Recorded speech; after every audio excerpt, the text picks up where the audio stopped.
Yeah, I haven't really done much thinking about it. We haven't had much time to really think between games. Really, it's just kind of floating through game by game. And we took last night in, good win for us against New Zealand. And as you kind of sit down, you reflect on that, but you got to move on pretty quick. And in this cup, we've done that pretty well in being able to turn over games relatively easily. So I haven't really had a chance to kind of sit down and think about it. I know Wade mentioned it to me probably a week ago, and I kind of, taken by surprise a little bit. Never thought I'd really be in the position to play 250 NBL games, but I've been around the league, been at a few clubs, and definitely glad that I'm here in Perth and I'm going to play 250 and been a part of this association. For me, it's the Wildcats, and even I've heard it this year, teams respect and love the club, but they also hate us because we're so successful and the club's so successful. And I think it's just from the front office to the back office, everyone just takes care of their roles, everyone does their jobs, and there's no kind of wavering off that. You get in there, you complete your work, you do what you got to do, and everyone knows that the person next to them is doing the same thing, and the whole organisation just functions as one. Whether it's Troy at the front office or Katie or anyone in the media department, all the way down to training players and development players, they take care of their role and they do their job, and it makes your job a lot easier when you do that. And when you have a defined role and you have a defined job and you go out there and that's all you've got to do and worry about, then it makes things very easy to just concentrate on playing basketball. And then, being here in the Cup, I've realised how much support we have back home. To make, I think it was all of us had about 120, 130 members calls to everyone who pledged their memberships for this season, regardless of our home games, to make those phone calls and to speak to those members that have done that.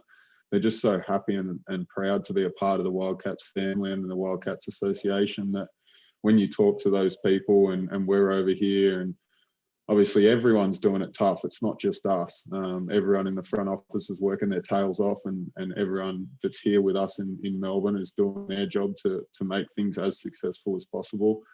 When all of those pieces come together and you talk to the members, they're so proud and they're so happy to see the work that we're putting in, and it makes every little bit that they do worthwhile. And to sit down and talk to members who have been sitting in the same seats for 30-something years, or sitting in, and attending games for 30-something years and have missed one game or two games here and there for unforeseen circumstances, to speak to those people is a wonderful thing, and hear how passionate they are. It makes it a lot easier to go out there and put on a Wildcats jersey and play every night, no matter where you are. And I think we've done a pretty good job of that over the last 6 weeks.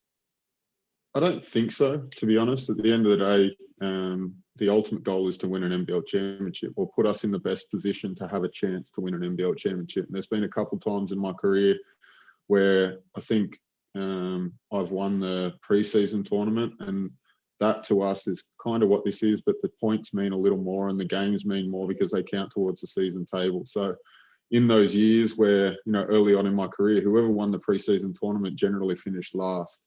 And we don't want that. And this team, Trev and the organisation do a great job of not letting us settle. I think, we've been unbelievable in this situation where we've felt comfortable, but at the same time, we've still come out hungry and searching for wins. And although it'd be nice to go home with the cup, at the end of the day, the bigger picture is just ticking game by game, day by day, doing the work that we've got to do to be the best team we can be and be the best individuals we can be to make this team better. And at the end of the season, if we put ourselves in a position to play finals basketball, then anything can happen from there. And, it's been built over several years. This isn't something that we've come in this year and things are different.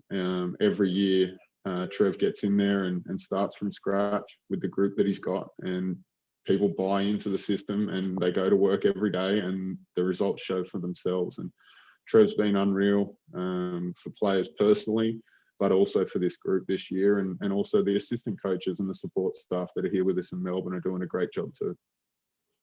Ticking 250 games is special, but to win a championship, is something that every kid, I think, when you dream of playing professional sport, no matter what it is, that's what you want to do. You want to win a championship. You want to know what that feels like. And obviously, a few years ago with the Hawks, I had an opportunity to play in a grand final series, and Bryce and the Wildcats took that away from us pretty quickly in 3 games. So to see that and go through that, and then also see the success that one of my best mates in Mitch Norton has had over the last few years, and to talk to him on a regular occurrence about the feelings and what happens and what comes with winning that championship.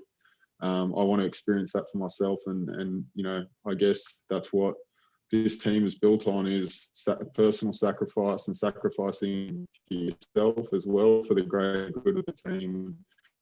That's what Trev's done a great job of getting buy-in from this group. And before the season, we weren't picked, or a lot of people picked this as our year to kind of slide out of that final contention. And you got to play with a chip on your shoulder, because at the end of the day, our collective buy-in from the whole group should bring some type of success, and hopefully we put ourselves in a position to hold that trophy at the end of the year. Tomorrow, if we come out and lose to Adelaide, which I don't think any of the guys have that in their minds.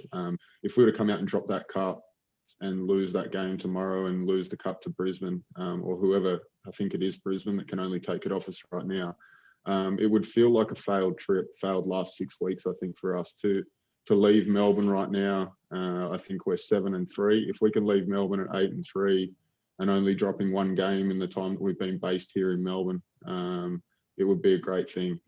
Obviously, we had those first few games before the cup started against Southeast and Melbourne United out in Bendigo, and we dropped 2 of those, but we've bounced back pretty well in the cup. We've been pretty successful. So, to win the cup would be unbelievable, because it's been a tough 6 weeks for everyone. But at the same time, every club's gone through it as well.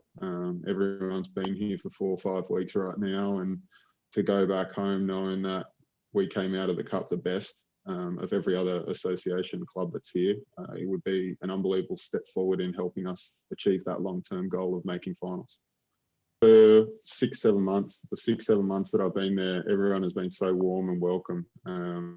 My fiance spent a fair bit of time, 7 or 8 years in Perth before we met. So she's got a lot of close friends in Perth that have become somewhat of my family as well. So to get home and see those people, and then for the other guys to get home and be with their families, it's an awesome feeling to know that we're that close to getting home, but we've got business to take care of.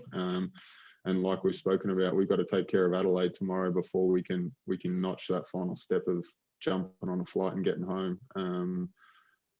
We're just looking forward to the opportunity to play again tomorrow, and then we'll worry about getting home. And obviously as soon as we get home, it's a kind of a short turnaround to play Cairns on that Friday night. So there's not really that much time to kind of sit and relax and be with family. This season has been really different for everyone across the board. And, I think while it'll be nice to get home and be with our families, we've got business on a quick turnaround against Cairns. And then I think it's Adelaide a few nights later. Tomorrow night, they're bringing in a new import in Brandon Paul. So we haven't seen much of him. We don't know much about him, and we obviously don't know how much they'll utilise his game tomorrow night. But in saying that, they're still a very good team. Sunday's been playing unbelievable since he's made his debut for them, however many games, 14, 15 games ago, defending the best players in this league night in, night out. Obviously, they've got Josh Giddey, who I don't think needs any other mention than Josh Giddey. He's been awesome at being able to orchestrate that team and put people in the right positions to score. And then Daniel Johnson, who's arguably one of the best big men to have played in the NBL. He's had a very successful career. He's a WA boy and a good friend of mine. But at the same time, he can score in a number of ways. And I think the other night they really stuck it to Brisbane, got out and jumped them early, and they can score at a high rate. So we've got to be on point with our defensive pickup, our D-trans. They can get out and they run the lanes. And I think,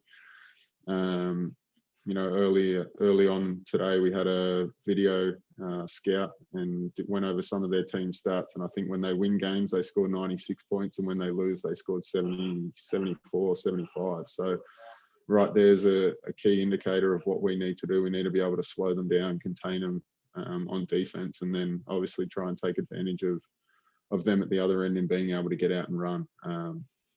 So we'll see how we go. They got a lot of great pieces and obviously some moving parts in Brandon coming into their team. But, there's still one more game to go.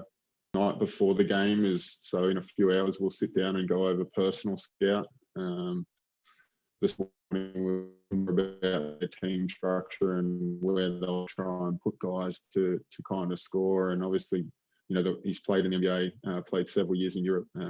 Is a well-known scorer. So for us, obviously we will know the structure of their system, and then obviously the moving part of where he'll be in that and how we can defend that will play a big role in that. But I think for all of us, it's about just coming in there, focusing in on our team and locking into our team defense, and then going from there.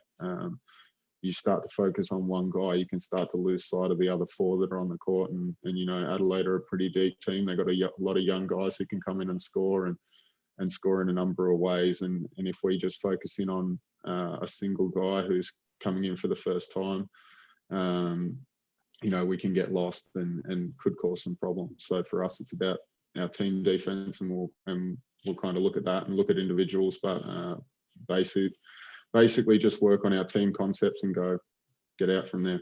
I spoke to our group. Obviously you sit in and you have your team, what your team, I guess, buy-in and goals and stuff looks like. And one of the things I've always loved about Perth is no matter who was in or out of the lineups, you knew it was going to be a battle. And I remember one year we were at Illawarra and I think 4 of the starting 5 were out.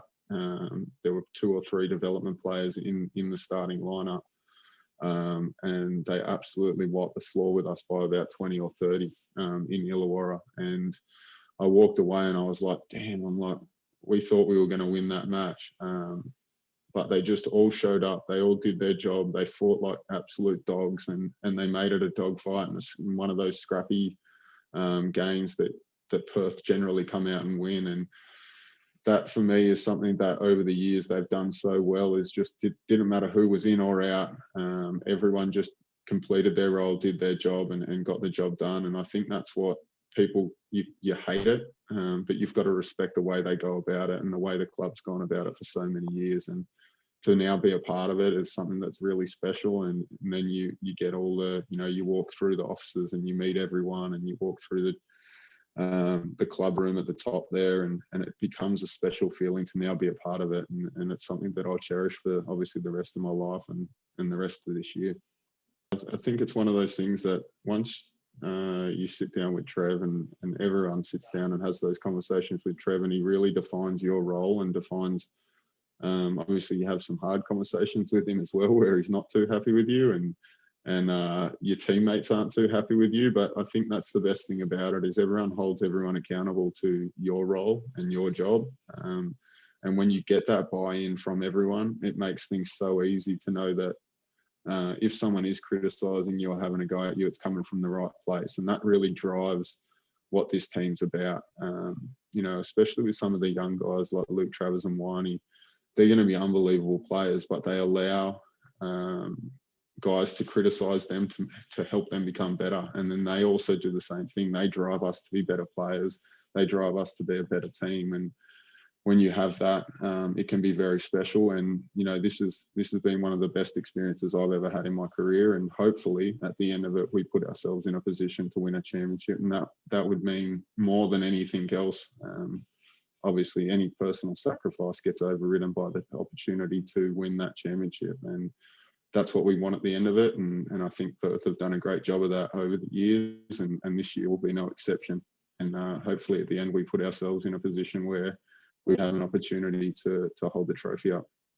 I've never played with anyone that is as good as Bryce. I've been around very good players. I've been on teams where there's been absolute superstars, but I've never played with anyone that's as good overall as Bryce. And for him to constantly tell me, and it's probably not a bad thing. The biggest thing that I struggle with is knowing when to shoot the ball and if I should shoot it. When you've got someone on your team like Bryce, it's like, well, I can shoot it, or I can just give the ball back to you, and you can be Bryce Cotton, and you know, he had 42 on Mitch and I in a grand final series, 40, however many it was, 45 on us in a grand final series. And when you see someone that plays like that, you just want them to take as many shots as possible, because you know how good they are and the things that they create become special. So for him to sit down and talk to me about actually shooting the ball when he's passing it or giving it up and making plays has been the biggest thing that I've taken out of this, is just his unselfishness to want his teammates to be better. And it takes a while to get used to, because I've never been on a team where someone like that, of that stature, is constantly in your ear about shooting the ball. But that's the biggest thing for me that stands out, is having Bryce, who is an MVP candidate, tell you to shoot the ball is a pretty special feeling. But at the same time, then you're kind of wondering, if you start shooting it, is Trev going to get upset that you're now shooting it and Bryce isn't? So yeah, that's probably the biggest thing that stands out for me.